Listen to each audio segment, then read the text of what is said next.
All right, Monday. And what just came out of the Supreme Court in the last few hours may have permanently closed the last exit ramp this administration had. Not a lower court, not a district judge appointed by a previous president that the White House can dismiss as partisan. Not a procedural ruling they can bury in an appeals backlog for 18 months.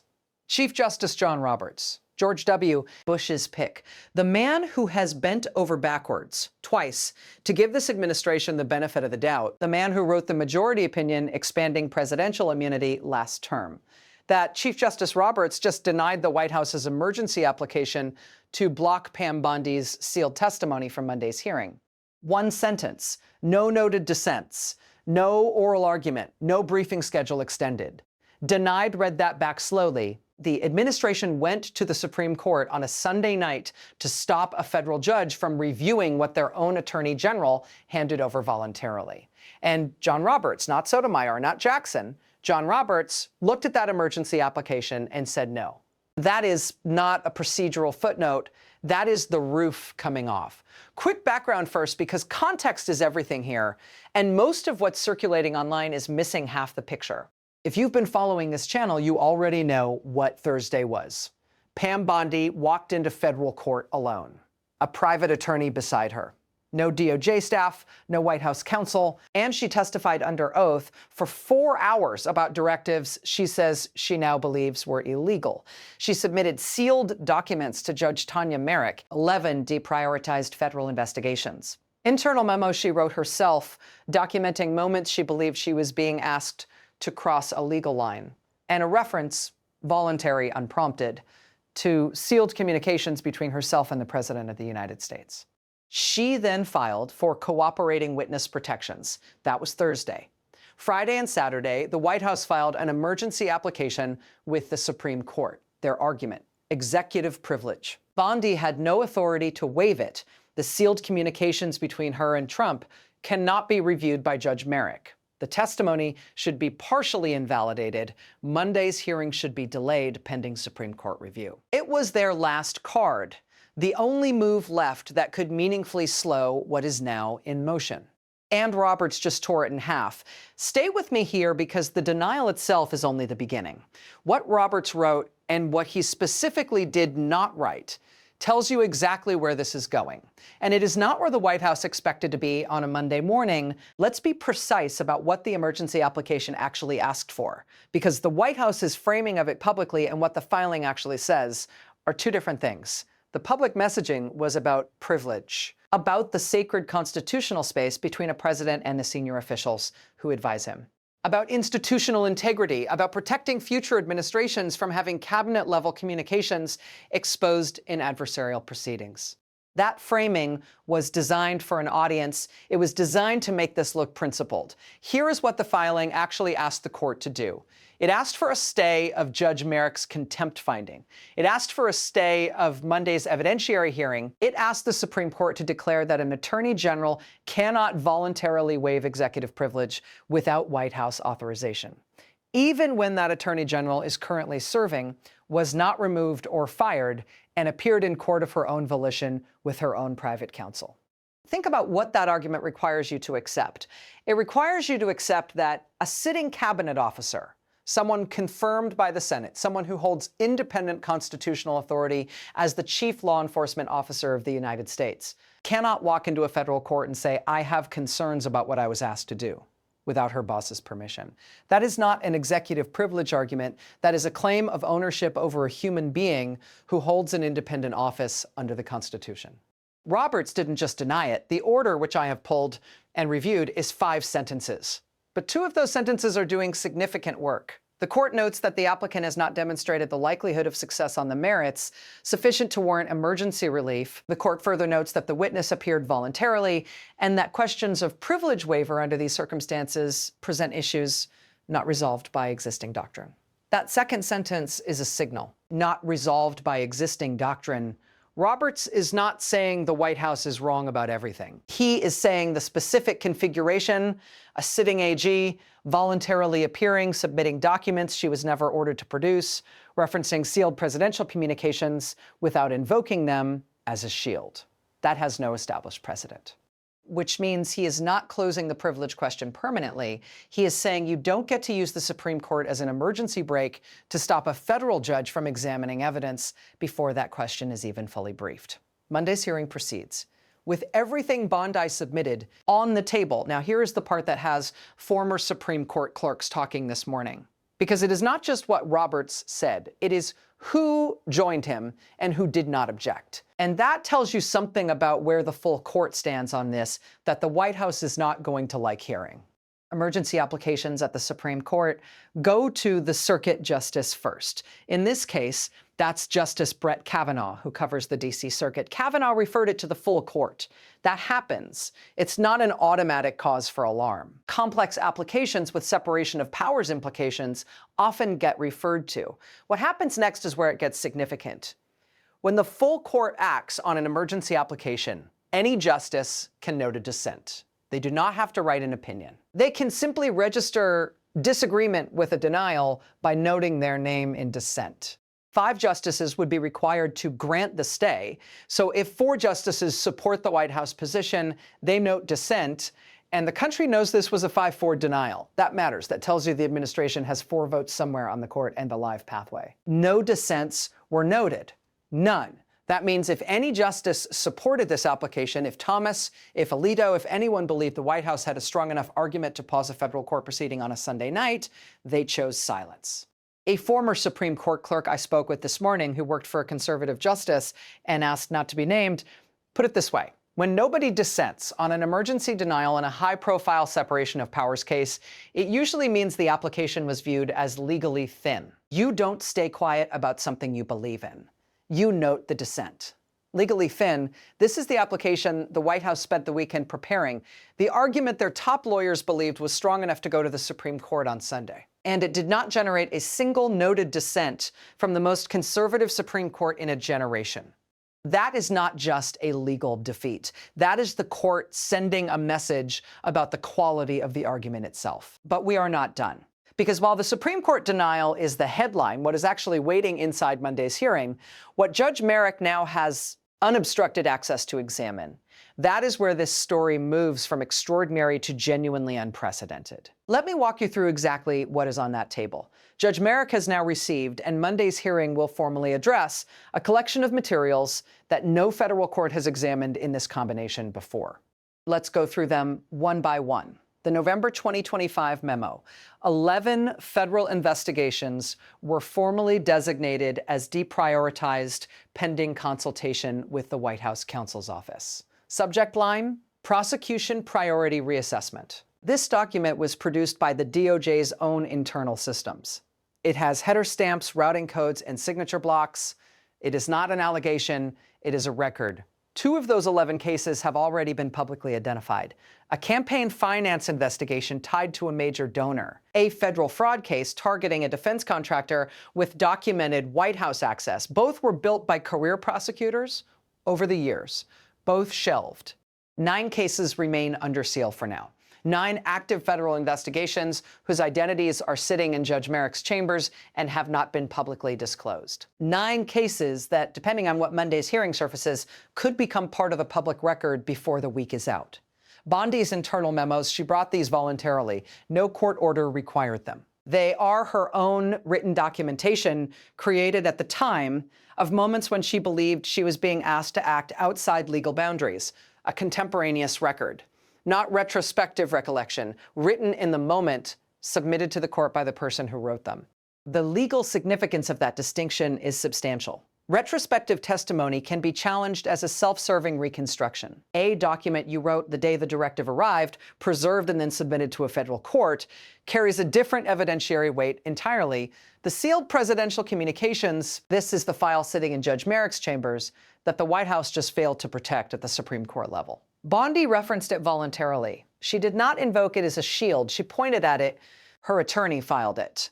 Those are communications between Bondi and Trump during the period when those 11 investigations were being deprioritized. The White House's argument was that Merrick cannot look at these without Supreme Court clearance. That argument just failed, which means a federal district judge is now positioned to review direct communications between a sitting president and his attorney general about active federal prosecutions. Former Solicitor General under Obama, Walter Crenshaw, speaking on the record this morning, said the combination of a voluntary privilege waiver, a contemporaneous document record, and sealed communications now accessible to the trial court creates an evidentiary environment with no close historical parallel. No close historical parallel.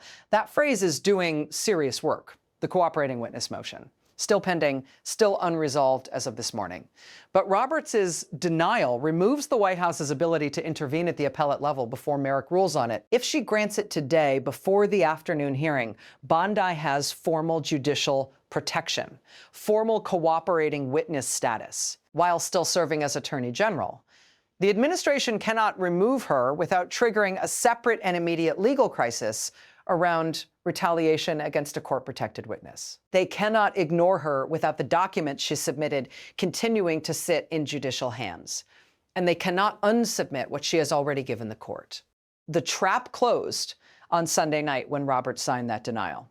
Here is what I want you to hold in your mind for a moment, because there is a question I keep getting asked since Friday. What does Trump actually do now? What is the move? Let me tell you what the options are and why none of them work.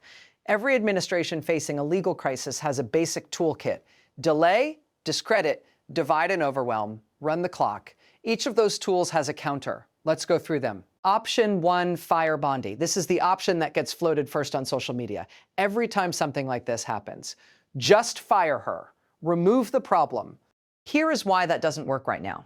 Bondi has a cooperating witness protection motion pending before a federal court. Firing a cabinet officer while they have an active protection motion before a federal judge on the grounds that she cooperated with that court, that is not a political story. That is a potential obstruction of justice charge in real time. Federal judges do not take interference with protected witnesses casually. And the documents she submitted don't disappear when she's removed. They are already in judicial custody. Firing her makes the problem larger, not smaller. Option 2, discredit the testimony. This is the privilege argument. If the court rules she lacked authority to waive privilege, portions of her testimony may be excludable. That argument is still alive. Roberts specifically did not close it permanently. It will be briefed, argued, and potentially appealed.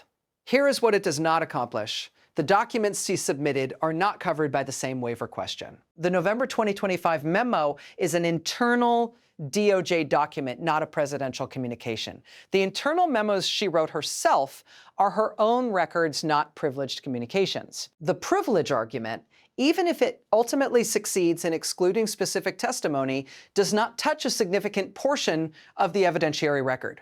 You cannot privilege claim your way out of a memo you wrote and signed in 2025 that lists 11 shelved federal investigations. Option 3, replace the judge. This gets raised by people who don't quite understand how the federal judiciary works. Judge Merrick has a lifetime appointment. She cannot be reassigned or removed for her rulings. The administration can appeal her decisions. They cannot replace her because they dislike what she is doing. Option 4, congressional intervention. The House could theoretically move to defund the investigation, pass resolutions, and create noise. They have done this before, and it has worked as a distraction. Here is the problem. The evidence is in the judicial branch's hands. Congress cannot reach into a federal court and remove sealed documents from a judge's chambers. The legislative branch does not have the authority to invalidate a contempt finding or a cooperating witness protection order. Whatever Congress does in the next 72 hours is theater. The courtroom is where this happens. Option 5, wait for the appellate process. This is the most legitimate remaining path. Appeal Merrick's rulings to the D.C. Circuit. Get a panel, brief the privilege question properly, wait for a ruling, potentially petition the Supreme Court again on a fully briefed record. This could take months. During those months, Judge Merrick will continue to hold Monday's hearing, continue to examine the documents submitted, and continue to oversee the contempt proceedings against officials who obstructed the subpoena. The delay option delays outcomes. It does not undo what is already in judicial hands. There is no clean exit. That is what Roberts' one-sentence denial established on a Sunday night. Now I want to do something I think matters here, because there are legitimate, serious counterarguments being made by legal analysts who are not White House defenders, people with real constitutional expertise who are raising real questions. And those arguments deserve honest treatment. not dismissal. So let's go through them and then let's talk about why, even if they're right, they don't change the fundamental landscape. The most serious counterargument centers on the privilege waiver question, and it is genuinely serious. Constitutional scholars at Chicago, Yale, and Georgetown have written in the past 48 hours that the question of whether a sitting cabinet officer can unilaterally waive executive privilege over presidential communications without being dismissed without explicit authorization is not settled law. Roberts himself signaled as much when he noted, "This presents issues not resolved by existing doctrine." If the D.C. Circuit ultimately rules that Bondi lacked authority to waive privilege, then the sealed Trump-Bondi communications may be removed from Merrick's review. Portions of Bondi's testimony may be bracketed. The evidentiary record narrows. That is a real possibility, not a certainty, but a live legal outcome. The second serious counterargument involves Bondi's motive. Multiple former DOJ officials, including people sympathetic to the investigation, have noted that a witness who is facing personal legal exposure from arrest warrants has a significant incentive to frame their account in ways that shift liability upward. That does not make her testimony false. It does make it something a defense team can argue against. Courts evaluate witnesses' motive all the time. Cooperating witnesses are routinely challenged on exactly this basis. The fact that she faced arrest warrants before she testified does not automatically taint what she said, but it is a factor any honest legal analysis has to acknowledge. These are the strongest versions of the counter-arguments. They have weight. Here is what they do not resolve. They do not touch the November 2025 memo. That document exists independently of Bondi's testimony, independently of any privilege question, independently of her credibility. It is an internal DOJ record. It shows that 11 investigations were deprioritized. It references White House consultation as the reason. That memo does not disappear if the privilege appeal succeeds. It does not become less significant if Bondi's motives are questioned. The document is the document, and it is in a federal judge's hands.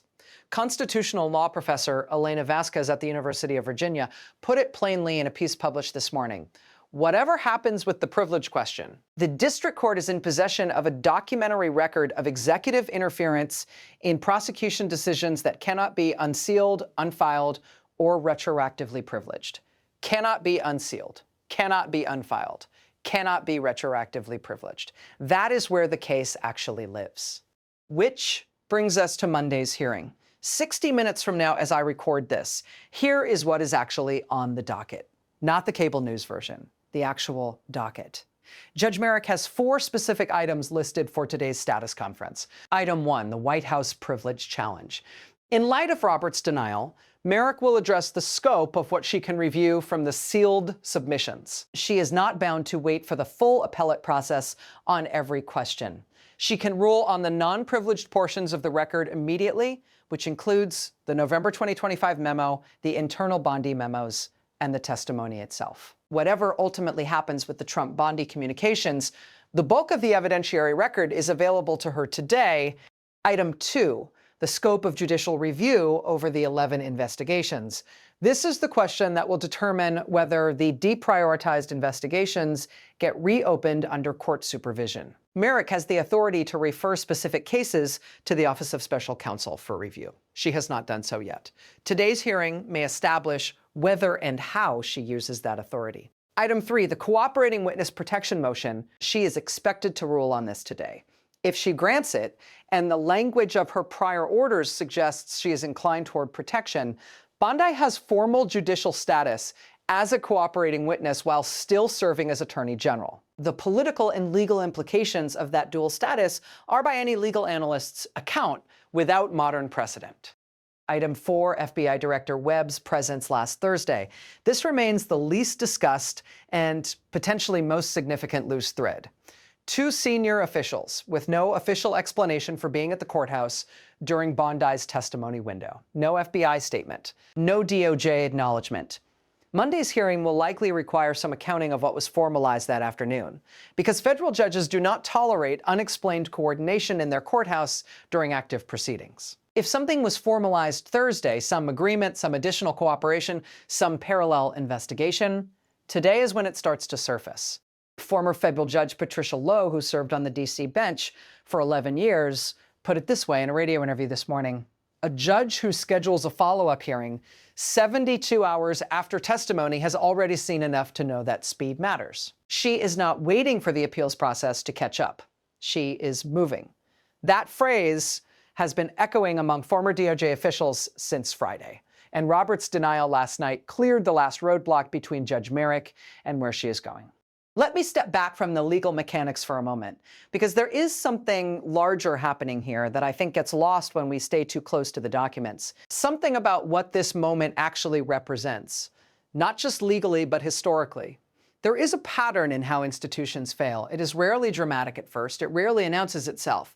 It accumulates quietly through 100 small accommodations. A career prosecutor files a complaint and is reassigned. An inspector general opens an inquiry and watches it stall for 6 months. A congressional subpoena is met with a missed deadline and a privilege claim. Each individual moment gets absorbed, normalized, added to the noise. And then something breaks the pattern. Not because it was planned that way, not because someone drew it up on a whiteboard, but because the pressure accumulated long enough and the person standing at the center of it, the one who was supposed to hold the line between institutional loyalty and personal exposure, made a decision in a courthouse side entrance on a Thursday afternoon. And then a federal judge held firm. And then the Supreme Court said no. All of it on the record, all of it documented, all of it in judicial hands. Chief Justice Roberts did not write an opinion yesterday. He signed a one-sentence denial and went back to his Sunday evening. But that one sentence ended the last procedural escape route available to an administration that has been running the delay playbook for 18 months. Georgetown constitutional scholar David Hensley, who has 30 years in this field, said this morning, "We have reached the point in this constitutional conflict where courts are no longer managing a dispute. They are documenting a record. The question is no longer whether there is evidence of misconduct. The question is what the judicial branch will do with it." What the judicial branch will do with it, that question gets answered, at least in part, in a federal courtroom in Washington this afternoon. As of Monday morning, here is the documented record. Chief Justice Roberts denied the White House's emergency application to block Bondi's sealed testimony. No dissents noted, no justices on record defending the administration's position. The November 2025 memo listing 11 deprioritized federal investigations is in Judge Merrick's possession and is not covered by any active privilege claim. Bondi's internal memos, her own contemporaneous documentation of moments she believes she was being asked to act unlawfully, are before the court. Sealed communications between Trump and Bondi are in judicial custody and unprotected as of Sunday night. The cooperating witness protection motion is pending and expected to be ruled on today. A 72-hour turnaround status conference is convening this afternoon in front of a judge who has already issued arrest warrants in this proceeding and has already turned away White House interference once. Delay failed, privilege failed. Supreme Court intervention failed. The tools are exhausted. The documents exist. The testimony is on the record. The door is open. What happens in that courtroom this afternoon will determine how fast this moves. But the direction after Roberts' Sunday night denial is no longer uncertain. That is the record as it stands right now. Not interpretation, not a prediction shaped by what we want to happen. The documents, the filings, the Supreme Court order, and what a federal judge in Washington has in her hands as she opens this hearing. If you have been following since Thursday, you already understand why Monday was always going to be the moment of no return. The seal is on the documents, the warrant authority is established, and now the Supreme Court has confirmed that no one is coming to stop the process. Drop your reaction in the comments. What does Merrick do with the cooperating witness motion? What surfaces from those 9 sealed investigation identities? Whatever comes out of that courtroom today, we will be here page by page, document by document, exactly the way this story has been covered from the beginning. Hit subscribe so you're here when it breaks. Stay with it.